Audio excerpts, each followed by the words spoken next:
அதான் நீங்கள் சொல்லும்போது எனக்கு ஒன்று தோணுச்சு.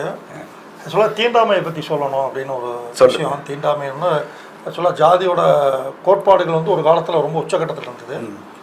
பார்த்தீங்கன்னா மூத்திரப்பையில் பிறந்தவனுக்கு ஏதடா ஜாதி, மூத்திரப்பையில் பிறந்தவனுக்கு ஏதடா ஜாதி, கல்லறையிலும் ஏற்றத்தாழ்வுகள் எங்கடா, பணம் வைத்திருந்தால் உன்னிடம், பணம் வைத்திருந்தால் உன்னடம், சில்லறை இருந்தால் கல்லறையிலும் தூவி செல்லடா. இதுதான் இந்த ஜாதியோட கோட்பாடுகளாக இருக்குங்க. இப்படி பிறக்கக்கூடியவர்கள் எல்லாருமே ஒரு இடத்துல இருந்து பிறந்திருக்கிறோம், போகக்கூடியது ஒரு இடத்துக்கு போக போகிறோம், இடையில எதுக்கடா இந்த ஜாதி? அப்போ ஜாதிகளை ஒழிக்கணும் அப்படின்னா நம்ம வந்து பறந்து விரிந்த சிந்தனைக்கு வரணும். நீங்கள் பாரதியார் அதில் பார்த்தீங்கன்னா தெரியும், பூநூலை கழட்டி ஆற்றுல அப்படியே விடுவார். ஏன் விடுறாரு அப்படின்னா சடங்குகள் சமுதாயங்கள் வந்து அவர் வந்து அந்த இடத்துல எதுக்குறாரு. எப்படி எதுக்குறாருன்னா எல்லாத்தையும் எதுக்கல அவர் வந்து என்ன சொல்கிறாருன்னா, இப்படி நம்ம உற்பத்தி பண்ண பொருள் நமக்காகவே அது பாதிப்பை கொடுக்கக்கூடாது, ஒரு உயிரை உயிராக நேசிக்கணும். இல்லை அந்த இடத்துல ஒரு தாழ்த்தப்பட்டவனும் ஒரு உயர்த்தப்பட்டவர்கள் இது பண்ணக்கூடாது, ஒரே மாதிரி சமமாக பாவிக்கணும்னு நினைக்கிறார் அவர். இல்லை பாரதி பற்றி நீங்கள் பேசும்போது ஜாதிகள் இல்லையடி பாப்பான்னு ஒரு சாதாரணமாக வார்த்தைகளை சொல்லிட்டு போகலை. அவர் வந்து காசியில் இருந்தப்ப ஒரு 7 வயசு பொம்பளை பிள்ளைய கங்கையில் குளிப்பாட்டி விடிய காலம் 5 மணிக்கு மொட்டை அடித்து தலையில் வெள்ளை துணியை போட்டு இவ மூலி, இனிமேல் இவளை யாரையும் பார்க்கக்கூடாது, இவள் நல்லது கெட்டது எதுக்கும் போகக்கூடாதுன்னு கூட்டிகிட்டு போகிறாங்க. அந்த நேரம் வந்து பாரதி வர்றாரு. என்னாச்சு, ஏன் இந்த பிள்ளைக்கு இப்படி மொட்டை அடித்து வெள்ளை துணி போட்டு கூப்பிட்டு போறீங்கன்னா, இதெல்லாம் நீ கேட்கக்கூடாது, இதெல்லாம் நீ கேட்கக்கூடாது, அவளுக்கு நிச்சயிக்கப்பட்டவன் செத்து போயிட்டான், இனிமேல் அவள் வந்து எங்கேயும் போகக்கூடாது, யாரையும் பார்க்கக்கூடாது, நல்லது கெட்டதுக்கு வரக்கூடாது, அவருக்கு தனி அறையில் தனியாக தான் இருக்கணும், அவள் மூலி அப்படிங்கிறாங்க. அப்போ பாரதி கேட்டிருக்காரு, ஏப்பா இந்த யார் நிச்சயிக்கப்பட்டு இன்னாரு இவளுக்கு நிச்சயிக்கப்பட்டிருக்கோங்கிறதாவது அவளுக்கு தெரியுமா? நீங்கள் குழந்தை பிறந்த உடனே இன்னாருக்குன்னு நீங்களாம் முடிவு பண்ணிடுறீங்க, இதுவாவது அவளுக்கு தெரியுமான்னு கேட்குறாரு. எவ்வளோ பெரிய விஷயம் பாருங்கள், சாதாரண விஷயம் தெரியுமான்னு கேட்குறாரு. அதெல்லாம் நீ அதிக பிரசிங்கமாக பேசாதுன்னு அப்போவே மனசன் யோசிச்சார். இப்படி ஒரு மோசமான கலாச்சாரத்திலையா நாம் வாழ்கிறோம்னு சொல்லி பூணூலை கலட்டி அங்கேயே கங்கையில் தூக்கி போட்டார். குடுமி வச்சிருந்தார் பாரதி, குடுமியை கச்சரித்து மீசையை சித்தரித்துட்டு தான் வீட்டுக்கு போனார். அதனால பெண் விடுதலை பற்றி நிறைய அதுக்கு அவருக்கு அந்த கோபம், சாரி நீங்கள் ஒரு நிமிஷம் நினச்சி பாருங்க, அந்த நூற்றாண்டில் அப்படி செய்ய முடியுமா? ஒரு அந்த ஐயர் வீட்டு குடும்பத்தில் இருந்துட்டு அவங்க மாமா வந்து அந்த ஊரில் ஒரு பெரிய கோவில் தர்மகர்த்தா, அவர் வந்து இவன் தட்டை தூக்கி தனியவை, இனிமே அவன் குடுமையை கத்தரித்துட்டு வந்த கைம்பெண்ணா இவன் தட்டை தூக்கி தனியவை, இனிமே வீட்டில் சமவந்தி போச்சனை கிடையாதுட்டார் அவருக்கு. அப்போ எவ்வளவு இந்த தாக்கமெல்லாம் உங்களுக்கு கவிதையாக வந்திருக்காங்க. ஆமாம், இந்த மாதிரி விஷயங்கள் தான் நான் இந்த மாதிரி ஜாதிகள் மதங்களுக்கு எதிராக நம்ம வந்து பேசணும்னு வந்தோம்.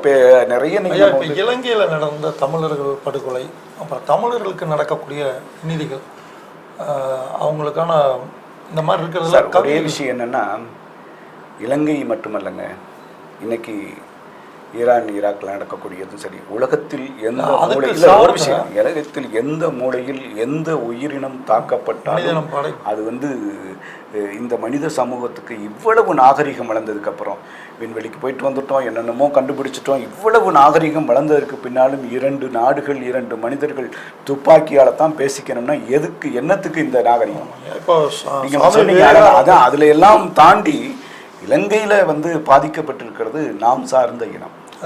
சுவாமி விவேகானந்தர் ஒரு விஷயம் சொல்கிறாரு, எந்த ஒரு மூளை முடுக்கில் மனிதன் பாதிக்கப்படுகின்றானோ அவனுக்கு நீ குரல் கொடுக்கலன்னா நீ மனிதனே இல்லைங்கிற. மனுஷனே இல்லை, அதான் சொல்ல வந்தேன். அதாவது ஆனால் அதெல்லாம் எங்கே உயிரிழந்தாலும் நாம் வந்து குரல் கொடுக்க வேண்டியது நம்ம வந்து ஒரு மனிதன்கிற முறையில் அது குரல் கொடுத்தே ஆகணும். இன்னைக்கு இவ்வளோ பெரிய உலகமே எரிஞ்சுக்கிட்டு இருக்கு. இன்னைக்கு நம்முடைய இயற்கை வளங்கள், அது ஈராக்கில் அழிஞ்சான்னா இந்தியாவில் அழிஞ்சானா, இயற்கை வளங்கள் அழிஞ்சுக்கிட்டு இருக்கு. எத்தனை பேருக்கு கோபம் வந்துச்சு. அதே மாதிரி இலங்கையில் இவ்வளவு பேரை வந்து திட்டமிட்டு வந்து கொலை செய்தான். ஆனால் அதில் ஒன்று வந்து நடந்திருக்கு. அன்னைக்கு இந்திரா காந்தி காலத்திலே நாங்கள்லாம் பாட்டு பாடினோம், கண்கள் குலமாகுதம்மா இலங்கையை நினைக்கையிலே, கண்கள் குலமாகுதம்மா இலங்கையை நினைக்கையிலே, சண்டாளன் ஜெயவர்த்தனே அப்படின்னு சொல்லி பாடல்லாம் நாங்கள் பாடியிருக்கோம். ஆமாம் ஆமாம், கண்கள் குலமாகுதம்மா இலங்கையை நினைக்கையிலே, கவிதை மூலமா சண்டாளம். நான் வந்து கடலில் மிதக்கும் கண்ணீர் துளின்னு இலங்கையை பற்றி எழுதியிருந்தேன். அதாவது அது எனக்கு இதாக இல்லை, நான் அதாவது அந்த இலங்கை படம், அந்த இலங்கை இந்தியாவில் ஒட்டிக்கிட்டு இருக்கிற மாதிரி அந்த படம் பார்த்தீங்கன்னா அது வந்து என்னுடைய பார்வையில் கடலில் மிதக்கும் கண்ணீர் துளின்னு அந்த இலங்கையை பற்றி, இலங்கை படுகொலையை பற்றி நான் வந்து எழுதியிருந்தேன். அப்போ அங்கே அழிக்கப்படுகின்ற திட்டமிட்டு அழிக்கப்படுகின்ற ஒரு இனம் அழிக்கப்படுது. அதான் இன்னைக்கு அப்படி ஒரு இதை அதுக்கு எதிராக இன்னைக்கு இந்திய அரசாங்கம் அன்னைக்கு இருந்த அரசாங்கமும் சரி அதை வந்து நம்ம வந்து கண்டுக்கலைங்கிறது வந்து நமக்கெல்லாம் மிகப்பெரிய வருத்தம். அதுவும் குறிப்பாக வந்து இன்னைக்கு சாதாரணமாகவே பார்த்தீங்க அப்படின்னா இலங்கை பார்டரில் வந்து ராமேஸ்வர மீனவர்கள் வந்து கைது செய்யப்பட்டார்கள்னு போடுவாங்க. என்ன மீனவர்கள்? ராமேஸ்வர மீனவர்கள். இது பம்பாயில் நடந்துச்சுன்னா பம்பாய் மீனவர்கள்னு சொல்ல மாட்டாங்க, இந்திய மீனவர்கள்பாங்க. ஐயா, இப்போ நீங்கள் அந்த இலங்கை விஷயமா நம்ம சொல்லும்போது அங்கே இருக்கிற தமிழர்கள் வந்து ஒரு 80,000 பேர் இறந்தாங்க. ஒரு கிட்டத்தட்ட வந்து ஆயிரக்கணக்கான லட்சக்கணக்கான பேர் வந்து உயிர் போயிருக்கு. அதில் பார்த்தீங்கன்னா ஒரு 10 லட்சம் பேர் வந்து இடம் மாறி இருக்கிறாங்க. அப்படி பல பேர் படுகொலை பண்ண போது அந்த செய்திகள்லாம் கேட்டு நான் ஒரு கவிதை ஒன்று ஒரு இது பண்ணியிருந்தேன். அந்த கவிதை சொல்லணும் அப்படின்னு தோணுது. அம்மானு கதிரிகளும் தமிழி நம்பார், அம்மானு கதிரிகளும் தமிழி நம்பார், உதிரமெல்லாம் ஆறாக ஓடுது பார், சொந்த மண்ணில் அகிதியாக நிக்குது பார், மண் புழு போல் மண்ணிலே மடியுது பார், அம்மானு கதிரிகளும் தமிழி நம்பார், தேவாரமும் திருவாசகம் பாடிய வாக்கில் தோட்டாக்களும் குண்டுகளும் பாயுது பார், அம்மானு கதிரிகளும் தமிழி நம்பார், புத்தன் இருந்தால் போர்குடி தூக்கியிருப்பான், சிங்களருக்கு எதிராய் வாழேந்தி நின்றிருப்பான், புத்தனும் இல்லை அங்கு வேலனும் இல்லை அங்கு நாதிக்கிட்டு போனதான் அங்கேதான் புத்த மதம் அதிகமாக இருக்குன்னு சொல்லிக்கிட்டு இருக்கோம். உலகத்திலே பெரிய புத்தர் சிலை அங்கேதான் இருக்கு. அதான் எதுக்கு சொல்றேன்னா, இப்போ புத்தர் இருந்திருந்தால் போர்க்குடி தூக்கியிருப்பார், சிங்களருக்கு எதிராக வாழேந்தி நின்றுப்பாருங்கிறார். அவர் ஒரு அகிம்சையை போதிச்ச அந்த புத்த மதம் தமிழர்களை நசிக்குது அப்படின்னா கோபம் அடைஞ்சிருப்பார்னு சொல்றது. இதுல வந்து ஒரு புது கவிதை நான் படிச்சிருக்கிறேன். இலங்கை படுகொலை வந்து 2 வரியில இப்படியும் சொல்ல முடியுமா இந்த படுகொலைன்னு நான் யோசிச்ச காலங்கள்லாம் உண்டு. 2 வரியில அது வில்லரிக்க வைக்கும் அந்த 2 வரி. சொல்லுங்க. இலங்கை படுகொலை தலைப்பு: தாயின் மார்பகம் மறுக்கப்படுவது கண்டு தப்பி ஓடிய குழந்தை தந்தையின் மண்டையோட்டில் தடுக்கி விழுந்ததாம். அதான் இப்போ இந்த மாதிரி நம்ம சமூகத்துல எவ்வளவு ஆழமா வந்து அந்த நீங்க இவ்வளவு நேரம் சொன்னீங்க அந்த கவிதை 2 வரிதான். ஒரு ஒரு ஒரு தலைமுறைகளே. ஏன்னா அது நடந்த சம்பவம் அந்த மாதிரிதான். அந்த சம்பவங்களுடைய கொடூரத்தையும் அந்த வரி சொல்லியிருக்கான். தாயின் மார்பகம் மறுக்கப்படுவது கண்டு தப்பி ஓடிய குழந்தை தந்தையின் மண்டையோட்டில் தடுக்கி. மிரண்டு போயிட்டேன். அது வந்து வார்த்தைகள் வந்து அதான் அந்த அந்த உணர்வு. அதை வந்து நம்ம மொழியில தமிழ்ல தாங்க இந்த இவ்வளவு தூரம் ஆழமா சொல்ல முடியும். ஐயா, இப்போ சரி, இப்போ நம்ம இந்த சமூகத்தில் நடக்கக்கூடிய இன்னல்களை இதெல்லாம் வந்து நமக்கு வந்து கவிதை மூலிமா கொடுக்கும்போது நிறைய இடங்கள்ல சீக்கிரம் போய் சேரும். அந்த மாதிரி இப்போ சுவையாகவும் இருக்கணும், அதே நேரத்தில் நம்ம கொஞ்சம் புரட்சிகளாகவும் இருக்கணும், எழுச்சிகளாகவும் இருக்கணும், இப்படியெல்லாம் இருக்கு. நீங்கள் காதல் கவிதை ஏதாவது இந்த மாதிரி? அதான் சொன்னேன் நான், அந்த காதல் சம்பந்தப்பட்ட கவிதை. அதான் கவிதையே சொன்னேன். காதல் கவிதை வந்து இது வந்து அதான் நம்ம அந்த காலத்திலே வந்து நம்ம ஒரு கவிஞர் எழுதியிருந்தார். இன்னைக்கு வந்து இருந்தால் அவர் செல்ஃபோனை பற்றி எழுதியிருப்பார். அன்னைக்கே சொன்னார், மண்ணெண்ணெய் விலையேற்றத்திற்கு காதல் தோல்வியும் ஒரு காரணம் அல்லவான்னு.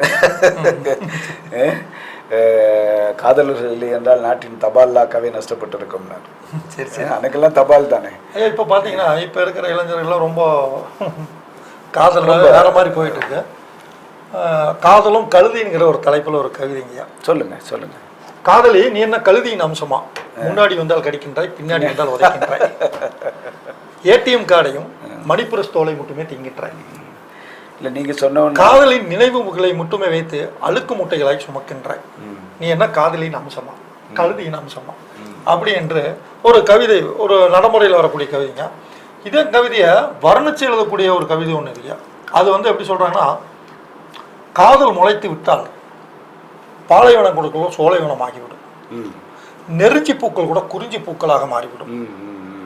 காதல் முளைத்து விட்டால் பாலைவனம் கூட சோலைவனம் ஆகிவிடும், நெருஞ்சி பூக்கள் கூட குறிஞ்சி பூக்களாக மாறிவிடும். நதிகள் எல்லாம் பாலாறு ஓடும், காணும் திசையெல்லாம் பூக்கள் முளைக்கும், நடக்கும் திசையெல்லாம் பசுமை இயலும். காதல் முளைத்தால் விடிகுண்டு போடும் இடமெல்லாம் பூக்களாக மாறும்.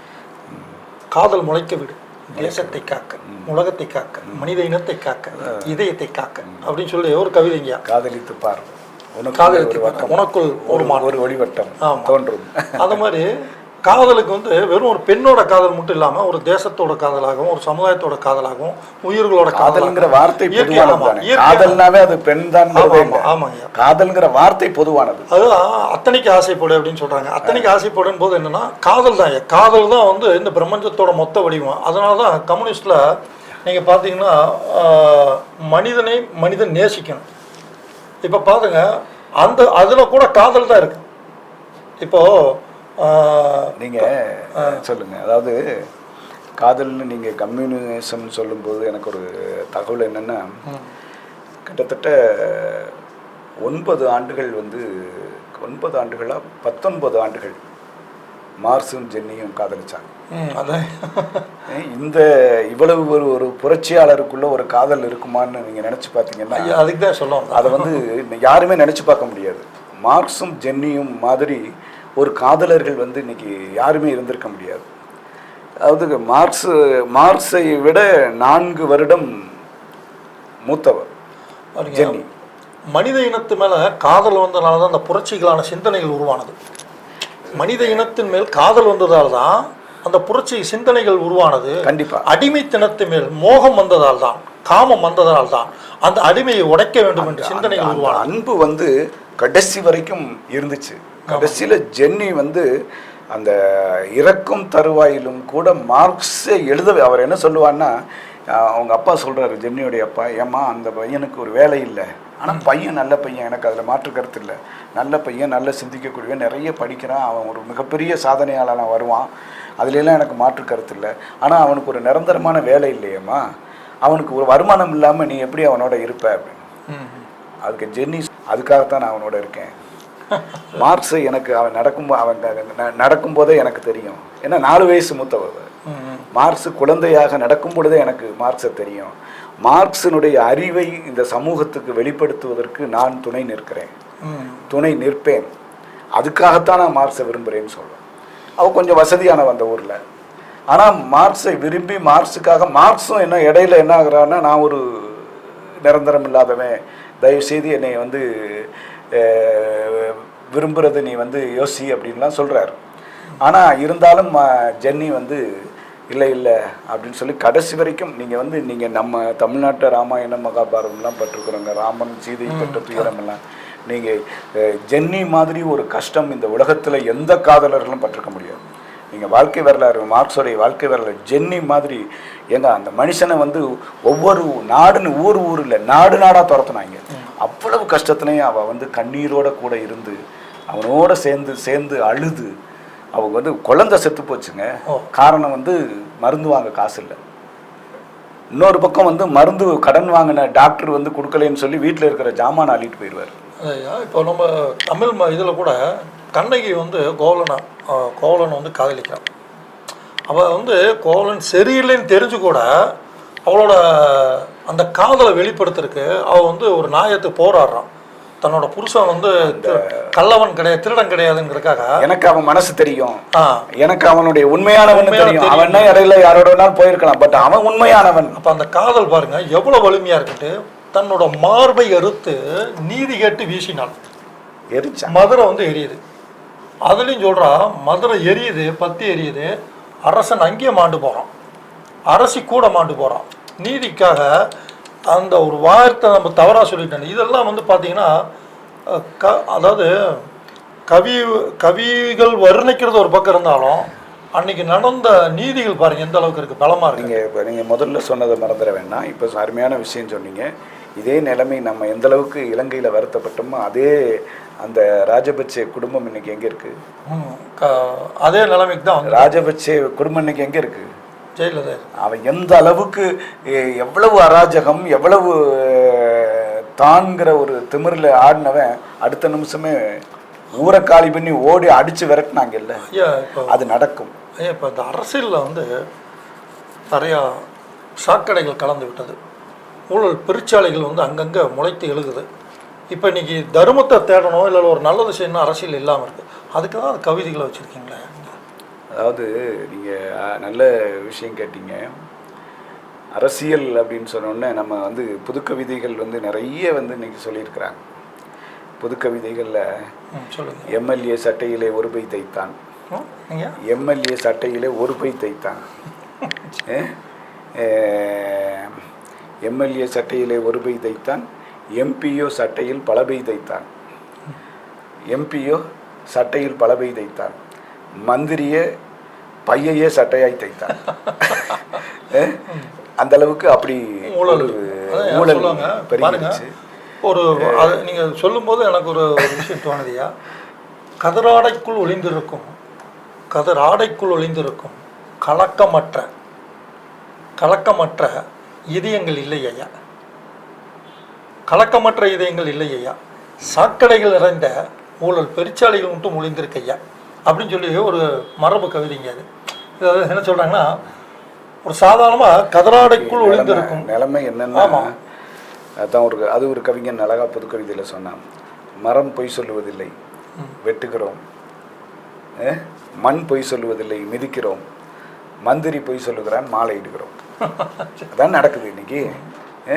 அப்போ ஒரு எதை உருவாக்கணும், அதுக்கு தான் நான் என்ன சொன்னேன்னா, எதை உருவாக்கணும், எதை நம்ம தீர்மானிக்கணுங்கிறத சொல்லிக் கொடுக்க வேண்டியது கல்வி. என்னைக்கு இந்த கல்வி திட்டங்கள் எல்லாம் தனியார் மயமாகி சாதாரண சாராயக்கடை வியாபாரிகள் எல்லாம் இன்னைக்கு கல்வி தந்தையாக மாறி இன்னைக்கு அவங்க கொடுக்குற பாடத்திட்டங்களும் அவங்க படிக்கிற படிப்புகளும் இன்னைக்கு இப்படி ஒரு மோசமான அரசியல் சமூக சீர்கேடுகளுக்கு பாதை அமைக்குதுன்னு தான் நம்ம சொல்ல முடியும். ஆக இந்த கல்வி திட்டமும் அவங்க ரசனை எதை ரசிக்கணும் கூட உங்களால் சொல்லிக் கொடுக்க முடியலையா?